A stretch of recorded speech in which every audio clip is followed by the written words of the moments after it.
Bonjour, bonjour, chers téléspectateurs de la chaîne et bienvenue à cette nouvelle émission dans laquelle nous allons parler de l'eau. Alors, nous allons parler de l'eau à l'occasion de la Journée mondiale de l'eau. L'eau est une substance chimique composée de deux atomes d'hydrogène, H, et d'un atome d'oxygène, O, ce qui lui donne la formule chimique H2O. Ça, c'est quelque chose qu'on connaît, qu'on apprend à l'école. Et à l'école aussi, on a appris, certainement comme moi, tu as appris que l'eau est un liquide incolore, ça veut dire que ça n'a pas de couleur, inodore, ça n'a pas d'odeur, et insipide ou sans saveur dans sa forme pure. L'eau est essentielle à la vie humaine en général. 60% du corps humain est constitué d'eau. Et on retrouve aussi l'eau dans la nature, dans les mers, dans les océans, les rivières. L'être humain a besoin d'eau, les animaux, les plantes ont besoin d'eau. Et c'est la raison pour laquelle on dit souvent l'eau c'est la vie. Lorsqu'il n'y a pas d'eau, c'est difficile pour l'être humain, c'est difficile pour les êtres vivants, les animaux, les plantes de vraiment vivre normalement. L'eau joue plusieurs rôles dans le corps humain, plusieurs rôles dans la nature. L'eau est un solvant parce que l'eau dissout de nombreuses substances et facilite les réactions chimiques, notamment dans les organismes vivants dans le corps humain. L'eau régule aussi la température en raison de sa capacité à stocker et à libérer de la chaleur.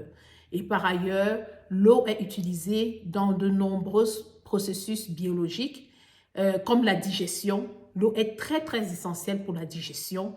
Elle est essentielle pour le transport des nutriments dans le corps et aussi pour l'élimination des déchets. Pour pouvoir digérer normalement, on a besoin de l'eau, on a besoin de boire de l'eau. Donc l'eau définitivement est vraiment importante, que ce soit pour les êtres humains, que ce soit pour les plantes, que ce soit pour les animaux, dans l'agriculture, dans l'industrie, dans la consommation humaine, on a besoin d'eau. L'eau est essentielle. Alors, l'eau, c'est un liquide. Donc, l'eau va être classée parmi les liquides, dans la famille des liquides, et elle est essentielle, comme je l'ai dit tantôt, à la vie, mais aussi à l'alimentation. L'eau ne contient pas de calories, l'eau ne contient pas de nutriments ou de macronutriments comme les autres aliments. Donc, l'eau, c'est vraiment un liquide et est considéré comme une boisson, comme un liquide tout simplement, qui permet de maintenir l'hydratation du corps, mais aussi fait partie d'une famille alimentaire au sens traditionnel. Donc, c'est tout simplement un liquide. C'est vraiment essentiel. Est-ce qu'il faut boire de l'eau chaude, de l'eau froide ou alors de l'eau glacée? Ça, c'est une question qui revient souvent et qui est une question assez pertinente. Alors, on va partir sur la base qu'il n'y a pas de température idéale universelle, mais il est généralement recommandé de boire de l'eau à température ambiante, ok, ou légèrement tiède. Pas en particulier le matin. En tant que nutritionniste, je recommande de boire de l'eau légèrement tiède pour une hydratation optimale et aussi pour faciliter la digestion. L'eau glacée, on peut la boire si on a vraiment, si on sent vraiment le besoin occasionnellement, mais ce n'est pas une très bonne habitude de s'établir sur de l'eau glacée, de boire de l'eau glacée tout le temps, tout le temps. Après une activité physique, lorsqu'on a très chaud, on peut boire de l'eau glacée occasionnellement. L'essentiel est de boire suffisamment d'eau tout au long de la journée, quelle que soit sa température. On va aller, comme j'ai dit, eau ambiante, en température ambiante, tiède, spécialement le matin, froide, occasionnellement. Alors, il y a quand même quelques éléments importants à considérer. C'est par exemple le fait que l'eau froide ou alors l'eau glacée, c'est rafraîchissant, c'est vrai. Ça permet de réduire la température corporelle aussi. Mais lorsqu'elle est très froide, elle peut provoquer un choc thermique, un choc de température pour l'estomac et peut perturber plutôt la digestion. Au lieu de la faciliter, elle peut perturber la digestion si elle est très glacée. En particulier des personnes qui ont une digestion assez sensible. on ne recommande pas de boire de l'eau glacée, mais d'aller vraiment avec l'eau à température ambiante ou alors l'eau tiède. L'eau chaude, on peut la boire en particulier dans les tisanes, dans les infusions. Ok, il est recommandé de boire de l'eau dès le matin à jeun. En tant que nutritionniste, je le recommande, je le dis again and again, je le dis tout le temps, dès le matin à jeun, prenez au moins un verre d'eau parce que vous avez passé toute la nuit sans boire de l'eau. Donc pour l'hydratation, mais aussi pour la digestion, c'est important de boire de l'eau à jeun le matin. Tout au long de la journée, c'est important de boire de l'eau. Et au total, cumuler au moins 1,5 litre à 2 litres d'eau par jour, c'est vraiment excellent. L'organisme en a besoin. L'organisme est constitué à 60% d'eau, donc on a besoin de l'eau. Alors, c'est sûr qu'il y a plus de bienfaits que de méfaits. Les bienfaits de l'eau dans l'organisme, on va d'abord parler de l'hydratation. Elle permet une bonne hydratation du corps en général. On va parler de la digestion. Elle facilite la digestion, la régulation de la température corporelle pour que la température soit au moins à 37 degrés. Elle permet le transport des nutriments et l'élimination des déchets. Lorsqu'on boit régulièrement de l'eau, on élimine facilement. On va normalement à la selle. L'eau permet la protection des organes, oui, et des articulations. Elle permet de lubrifier les articulations et protège les organes vitaux comme les reins. Si vous ne buvez pas assez d'eau, vous pouvez avoir un impact négatif sur vos reins, sur le fonctionnement de vos reins. Donc, elle protège les organes comme les reins en aidant à l'élimination des toxines par l'urine. Et ici, là, je voudrais mentionner le fait que lorsque vous buvez normalement de l'eau, assez d'eau, cela se manifeste dans la couleur de vos urines. Si vos urines sont très foncées, c'est le signe que vous ne buvez pas assez d'eau. Mais si elles sont claires, c'est correct, ça veut dire que vous buvez assez d'eau et vos reins éliminent les toxines par les urines normalement. Donc, veillez vraiment à boire de l'eau et à boire assez d'eau chaque jour. Un autre bienfait de l'eau, c'est l'amélioration de la fonction cognitive. Alors, lorsqu'on boit de l'eau, une bonne hydratation peut améliorer la concentration. Ça, c'est très important pour tout le monde, pour les étudiants, pour les élèves et pour les professionnels. Pour tout le monde, c'est important. L'eau aide à avoir une bonne mémoire et la fonction cognitive, comme j'ai dit, la capacité de penser, de réfléchir. Lorsqu'on est bien hydraté, lorsque le cerveau, le corps est hydraté, on réfléchit bien. La déshydratation, en revanche, peut entraîner des troubles de l'attention et de la mémoire. Donc, il faut faire attention de ne pas être déshydraté. Et le 7e bienfait, c'est la prévention des maladies.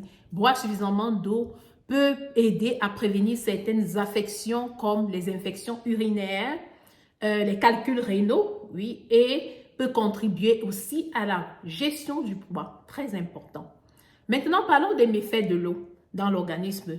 Alors là, ici, quand on parle des méfaits de l'eau, lorsque l'eau est mal consommée ou lorsque elle est peu consommée, on aura premièrement la déshydratation, insuffisance en eau. Lorsqu'on est déshydraté, ce n'est vraiment pas bon parce que ça va affecter le corps, ça va affecter les organismes. On aura des symptômes comme la fatigue, la sécheresse de la peau, la constipation, oui, les maux de tête et dans certains cas graves, les problèmes rénaux ou alors un coup de chaleur tout simplement parce qu'on est déshydraté.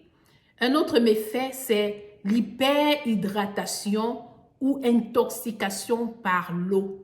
Parce que aussi l'excès d'eau peut aussi créer un problème dans l'organisme. Ça arrive rarement, c'est une condition vraiment rare, mais ça peut arriver qu'on en consomme un peu trop, une quantité excessive d'eau en très peu de temps. Ça peut créer un problème pour l'organisme. Ça va diluer le sodium dans le sang, ce qui va perturber l'équilibre électrolytique, et il peut provoquer des symptômes comme les nausées, les maux de tête, les convulsions, voire un coma. Donc, l'hyperhydratation est aussi problématique. Il faut faire attention de ne pas boire trop d'eau en très peu de temps. Un autre méfait de l'eau, on va dire comme ça, c'est la pression sur les reins. Bien que l'eau soit importante pour la santé rénale, c'est-à-dire la santé des reins, une consommation excessive d'eau peut mettre une pression inutile sur les reins Et car ils doivent traiter, les reins ont pour rôle de traiter, de filtrer l'excédent. Donc, si on en boit un peu trop, ça peut causer un problème. Et un autre méfait, c'est la perturbation du système digestif. Boire de grandes quantités d'eau immédiatement après un repas peut diluer les sucs gastriques, ce qui peut ralentir le processus de digestion. En tant que nutritionniste, je dis toujours aux personnes que j'accompagne d'éviter de boire de l'eau pendant les repas, justement pour éviter les ballonnements, les malaises. Il faut boire de l'eau 30 minutes avant ou alors 30 minutes après un repas. On boit de l'eau entre les repas et non pendant les repas. Donc ça, c'est quelque chose qu'il faut savoir. On va aller sur la base de 1,5 à 2 litres d'eau par jour pour un adulte de façon générale.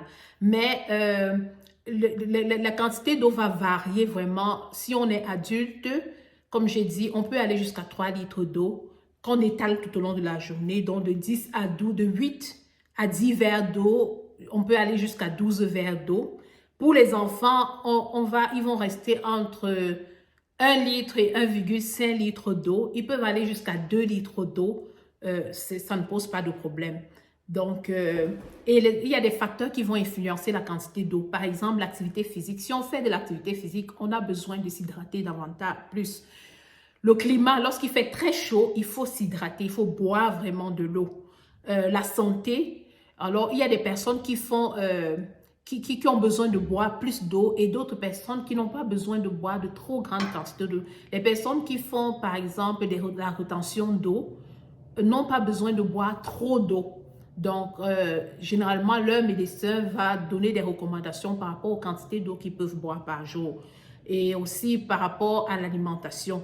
Les aliments riches en eau comme les fruits, les légumes contribuent également à l'hydratation. Donc, lorsqu'on les consomme, lorsqu'on prend des soupes ou alors des autres liquides qu'on consomme dans les repas, c'est aussi comptabilisé dans notre total d'eau quotidien. Donc, c'est important de prendre cela en considération. Alors, une règle de base consiste à boire quand vous avez soif. Mais aussi, en tant que nutritionniste, je le dis très régulièrement, n'attendez pas d'avoir soif pour boire de l'eau. Vous avez besoin de boire l'eau, de répartir vos portions d'eau tout au long de la journée. Dès le matin à jeun, buvez de l'eau tout au long de la journée. Le soir, buvez de l'eau. Étalez vos proportions, vos quantités d'eau tout au long de la journée. Vous n'avez pas besoin d'avoir soif forcément pour boire de l'eau. Et la couleur de vos urines sont un indicateur de si vous buvez assez d'eau ou pas. Donc, comme j'ai dit, avant l'exercice physique, on peut boire de l'eau. Après l'exercice physique, il est recommandé de boire de l'eau tout au long de la journée, entre les repas. Avant le repas, 30 minutes avant, 30 minutes après, on peut boire de l'eau. Avant de dormir, on peut boire de l'eau. L'eau est vraiment essentielle. L'eau, c'est la vie, on le dit souvent. Il est important de boire de l'eau. Il est important de boire de l'eau potable. Et je voudrais vraiment insister sur le fait de se rassurer que l'eau que nous buvons est potable. Et ce n'est pas une eau qui est souillée et qui va plutôt nous apporter des maladies. Donc, l'eau potable, elle est incolore, elle est inodore, elle est sans saveur. Donc, rassurons-nous de boire de l'eau potable. L'eau est définitivement quelque chose de bien pour l'organisme et pour tous les êtres vivants. Donc, je recommande un message pour les téléspectateurs de la chaîne. Il est important de bien s'hydrater au quotidien. Rassurez-vous que l'eau que vous consommez est potable. Je conseille d'avoir sa bouteille d'eau personnelle. Ça vous permet de vous discipliner et de réaliser, de voir la quantité d'eau que vous buvez chaque jour. Donc, ayez votre bouteille personnelle. Lorsque vous êtes invité quelque part, faites le choix de boire de l'eau plate. Faites le choix de boire de l'eau tout simplement. C'est un choix qui n'est pas très commun, mais c'est un bon choix. Donc, vous serez en train de faire du bien à votre organisme si vous choisissez de boire de l'eau au lieu de boire de la bière, au lieu de boire des jus industriels, buvez de l'eau. Ça, c'est ma recommandation. Merci d'avoir écouté cette émission et j'espère que vous avez été édifiés. Et rendez-vous pour une prochaine émission sur la santé, sur la nutrition, sur l'alimentation. Vous serez certainement bénis. Bye.